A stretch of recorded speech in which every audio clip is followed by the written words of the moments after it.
Wow, guys, Pirates of the Caribbean turns 21 this year. Dear God, I'm starting to feel incredibly old. And yet, they're still thinking of making another one? What? Please make it stop. Now, don't get me wrong, I love these movies, but whenever I think of this series, I always think that they should have stopped at the third movie. End the series on a high note, but of course, they didn't. So what I wanted to do was go back and re-watch the entire series and share some thoughts, some personal anecdotes, and see maybe I've got a change of heart. To be fair, I don't think the fourth and fifth movies are bad by any means. I just feel they're very unnecessary, I guess. And I'm also a firm believer that the movies are called Pirates of the Caribbean, but here on planet Earth, the actual location is called the Caribbean. All right, can we stop arguing about that? I say this with all earnesty. We do not care. For our first stop on our journey, we have to go all the way back to 2003 with Pirates of the Caribbean, The Curse of the Black Pearl. A full disclosure, when this movie was first announced in 2003 and commercials were in heavy rotation, Pirates of the Caribbean, rated PG-13, starts this Wednesday. I was not interested. I had better things to do, okay? Those Weird Al albums were gonna listen to themselves, okay? Sue me. It wasn't until 2005 when I finally got around to it and realized just how wrong I was this whole time. From the second Jack sailed into Port Royal on that sinking dinghy and casually just hopped onto the dock without even an ounce of concern, the movie had my attention. And then it was a matter of just trying to understand what the hell was Jack saying. But once I learned that Keith Richards was the main inspiration for the mannerisms of this character, I thought, yeah, that's about right. Ooh, I must go to the John. You know. What? Bada bing, bada bang, bada boom, figure it out. Okay.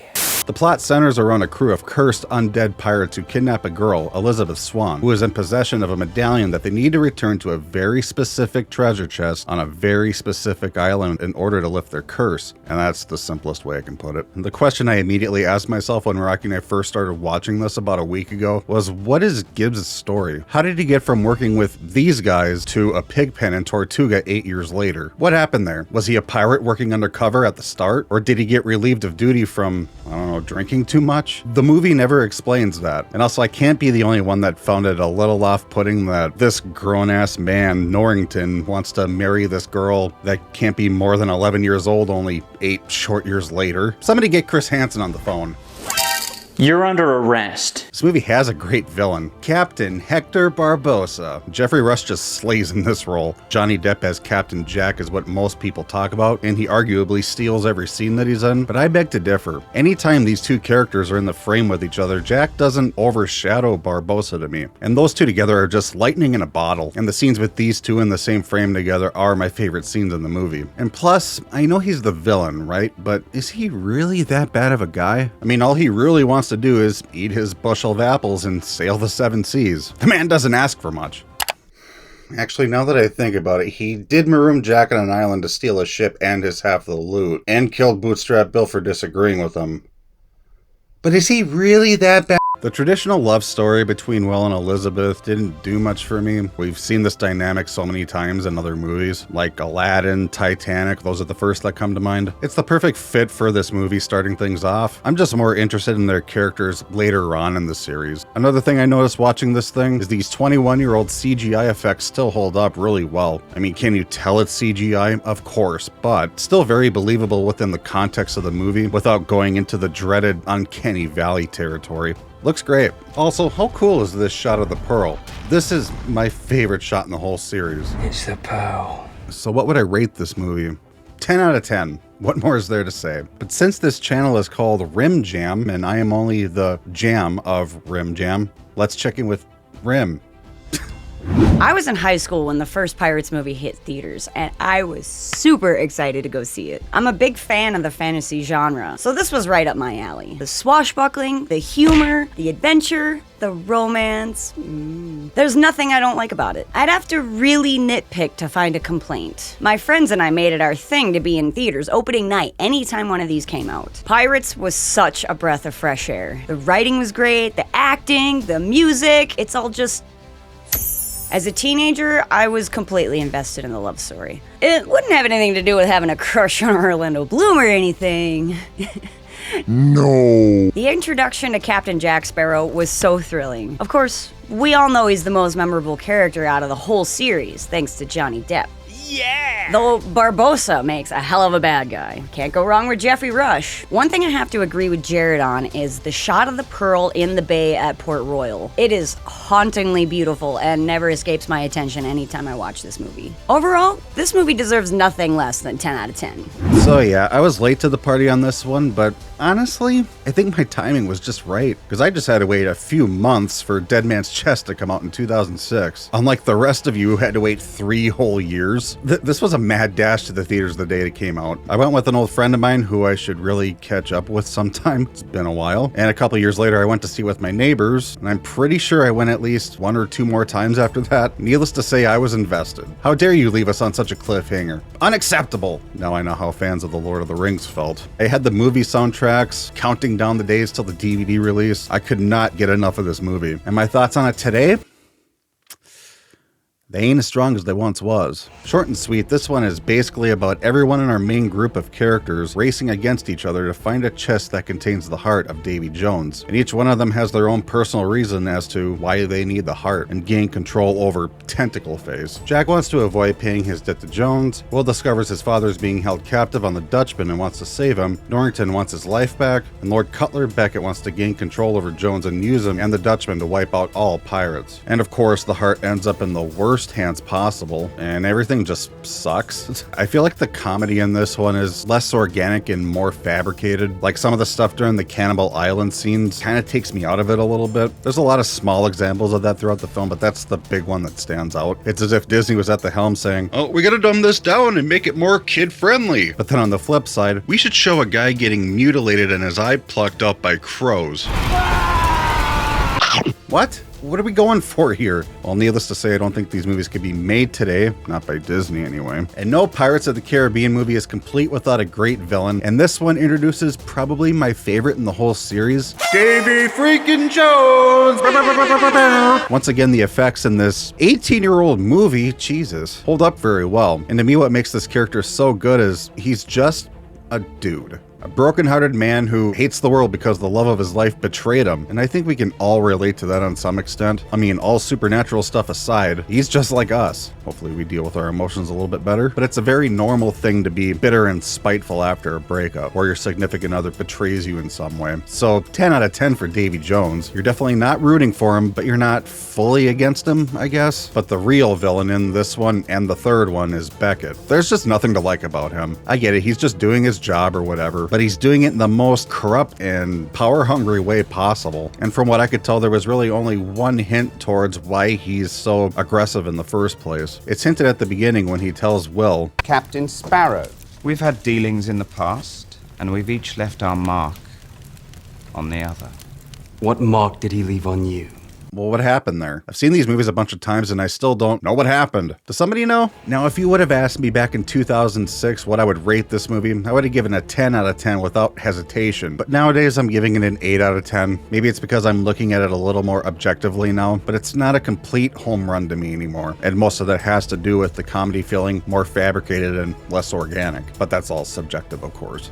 Shiver me timbers, the stakes get higher in this one. I love the sequel. It's my favorite of the bunch. I feel like this one keeps you on the edge of your seat more, but I do feel like the theatrics are just a little too ramped up for me. I'm jumping on the Davy Jones train with Jared, because he's my favorite villain too. I mean, he's a giant squid! David Jones, giant squid! He has an even more monstrous squid at his command that can take down an entire ship almost instantly. Speaking of which, the in-depth scenes of the Kraken absolutely decimating that ship sends chills down my spine every time. They really make you feel like you're in the middle of the devastation. Well done. As you heard from Jared, Beckett is the new baddie in town. And yeah, he really sucks. Ooh, you Beckett. I think I'm gonna give Dead Man's Chest a 9 out of 10.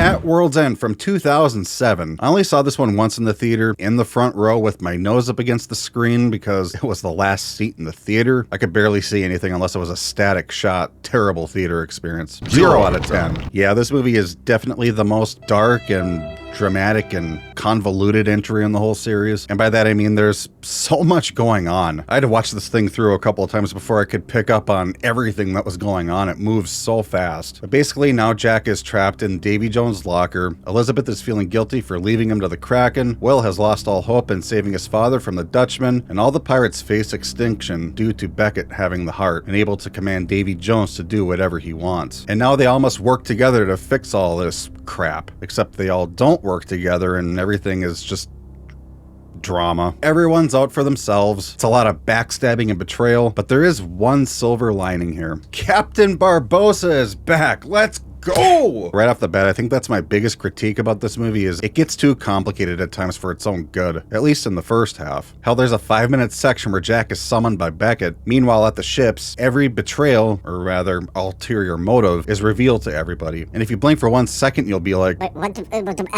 what just happened? And during this scene, I noticed something. That this is the first time that Jack has actually lied about anything, unless I missed something. But I was hyper-focused on his actions throughout my watches this time. And up until this scene, he hasn't really lied to anybody, at least that I noticed. I mean, sure, he's not always been clear of his intentions to everybody. He's left out crucial details to get people to do what he wants them to do, but ultimately his plans always seem to get what he and everybody wants. And before you say anything, no, he did not lie to Will when he sent him out to the Dutchman. He literally told Will to say to Davy Jones, Jack sent me to settle his debt. He just didn't tell Will all the facts, likely knowing that he's savvy enough to get the key and weasel his way out of that situation. Had Will known all the details, would he have even gone to the Dutchman in the first place?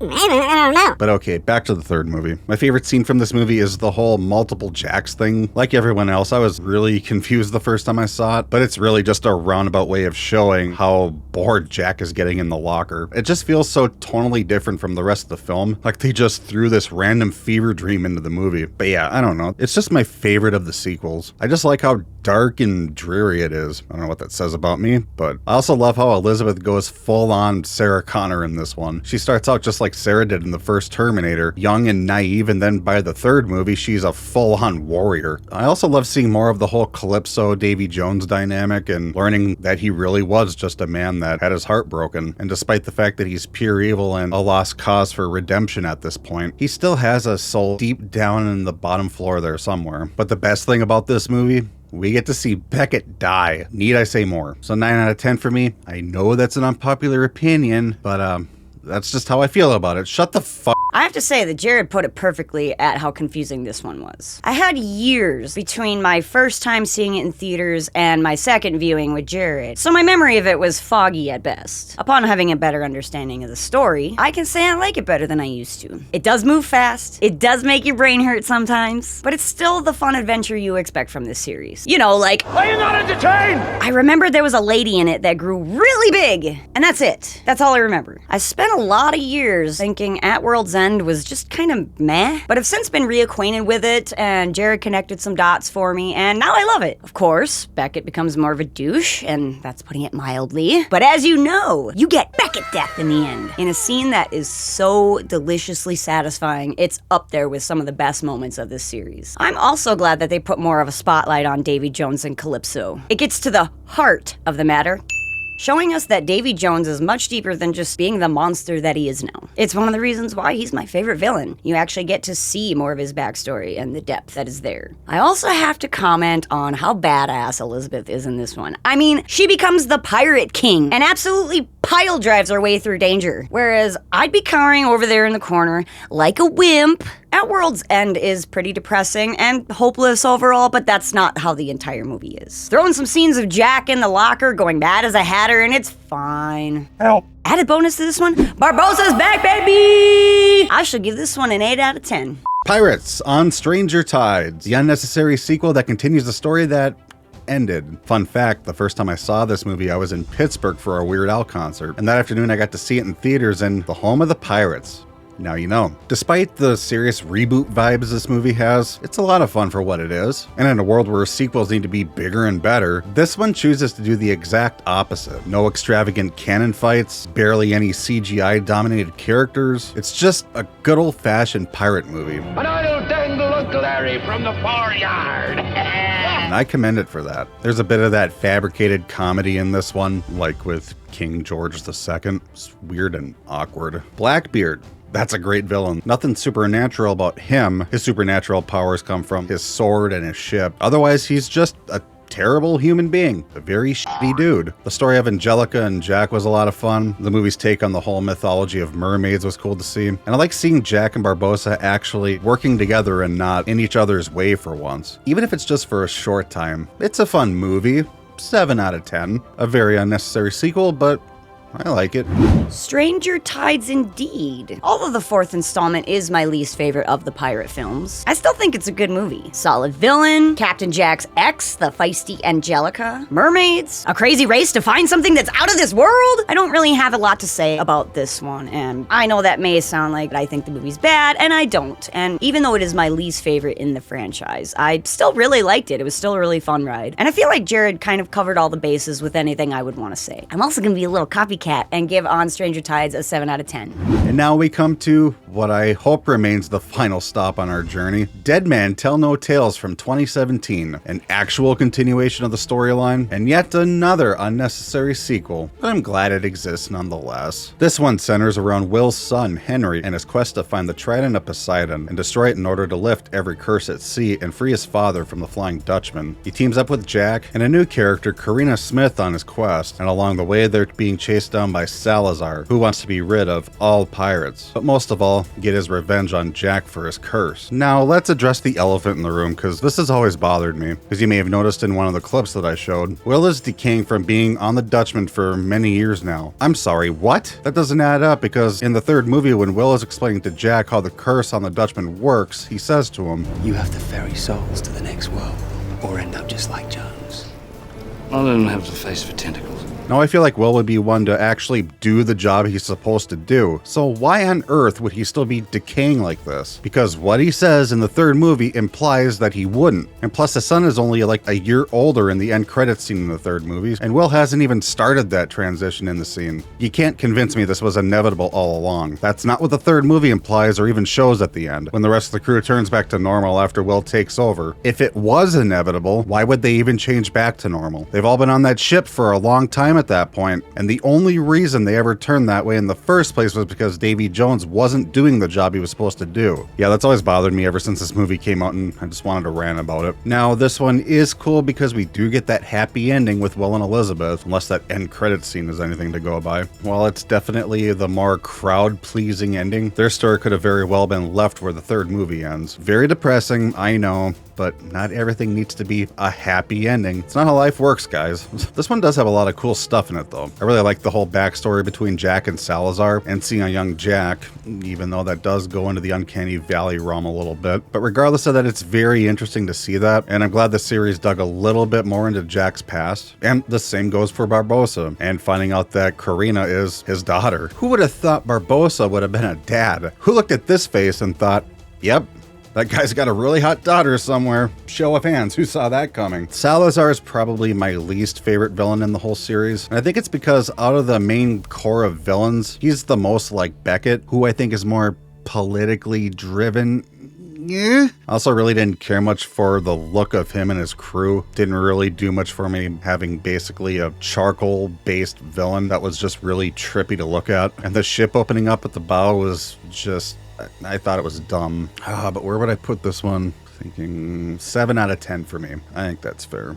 Dead Man Tell No Tales. I love that they tied this one back in with the original trilogy. You get to see Will and Elizabeth's grown kid break his dad's curse. Kind of comes full circle. I thought it was interesting that the villain for this one isn't a pirate, but one who kills pirates. Like Jared, I don't 100% care for the visual effects of Salazar, particularly his hair. I can't explain it, but I just don't like the way it moves. Young Jack looked a little funny to me too, but ultimately neither one of these CGI complaints took away from the movie. Unlike Jared, I thought the ship opening up looked wicked awesome. Subjectively, of course. It looks like it's gonna eat the other ship. I really like the character of Karina. Not that she necessarily kicks any more ass than the other ladies in the franchise, but I find her intriguing. She looks like she'd be this innocent, proper young lady, but nope, girl's got more balls in her entire body than I do in my little pinky. I love that she uses time and astronomy and uses them to solve all these puzzles so that they can find their way forward. I was very happy when they revealed that she's Barbossa's daughter. Throughout the series, he became one of my favorite characters. I just love the moment where she looks up and asks,